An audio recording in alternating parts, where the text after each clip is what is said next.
سرکاری اسکیموں سے فائدہ اٹھانے کا حکم۔ وہ سرکاری قرضے جن کا کچھ حصہ معاف کر دیا جاتا ہے اور لی ہوئی رقم سے کم واپس کرنا پڑتا ہے، ایسے قرضوں کا لینا جائز ہے۔ وہ قرضے جن میں ایک مقررہ مدت کے اندر واپس کرنے پر معافی ہوتی ہے ورنہ پوری رقم ادا کرنی پڑتی ہے، ایسے قرضوں کا لینا بھی درست ہے۔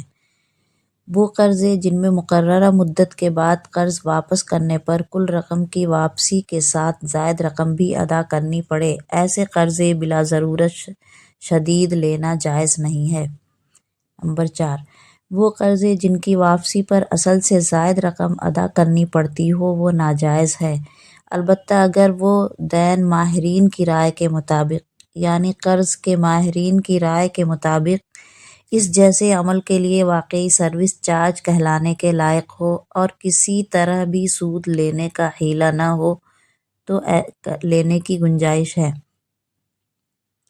نوٹ: قرض پر زائد رقم کا حصول اگرچہ قلیل و معمولی ہو درست نہیں، سروس چارج کا معاملہ الگ ہونا چاہیے۔ مولانا خورشید احمد۔ نمبر 5، قرض پر لی جانے والی زائد رقم کا اوسط معمولی نہ ہو کہ جس کو انتظامی خرچ پر محمول کیا جا سکے، وہ رقم سود ہے اور عام حالات میں ایسا قرض لینا جائز نہیں ہے۔ نمبر 6، مکان یا بیت الخلاء کی تعمیر یا تعلیمی ضروریات وغیرہ کے لیے گورنمنٹ کی طرف سے امداد کے طور پر جو رقم ملتی ہے اس کو حاصل کرنا اور اس کا استعمال کرنا درست ہے۔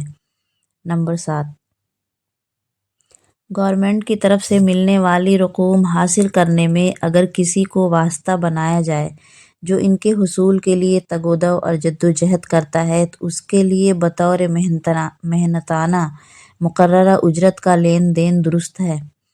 نمبر 8، امدادی رقوم یا قرض حاصل کرنے کے لیے جو شرائط و معیارات حکومت کی طرف سے متعین ہوں، اس سلسلے میں غلط بیانی سے کام لینا اور غلط طریقہ پر امداد یا قرض حاصل کرنا درست نہیں ہے۔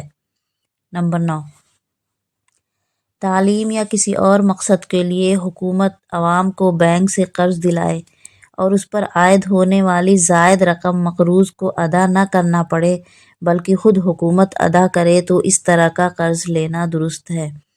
نمبر 10، جن اسکیموں میں حکومت نے محفوظ فنڈ قائم کرکے اس کو بینک میں ڈپازٹ کر دیا اور اس کے انٹرسٹ سے حاصل شدہ رقم کا مالک ہو کر تعلیمی و رفاہی اداروں اور افراد و اشخاص کا تعاون کرتی ہے، ایسی اسکیموں سے فائدہ اٹھانے کی گنجائش ہے۔ نمبر 11، دوسری قومی اکائیوں کی طرح مسلمانوں کا بھی سرکاری خزانہ میں حق ہے، اس لیے سرکاری اسکیموں سے مسلمانوں کو استفادہ کرنا چاہیے بشرط یہ کہ کوئی شرعاً محظور نہ ہو۔ نمبر 12، شرکائے سیمینار مسلم دانشوروں، تنظیموں اور اداروں کے نمائندوں اور ذمہ داروں کو توجہ دلاتے ہیں کہ سرکاری جائز اسکیموں کا لوگوں میں زیادہ سے زیادہ تعارف کرائیں اور بلا معاوضہ ممکنہ تعاون کی صورت پیدا کریں۔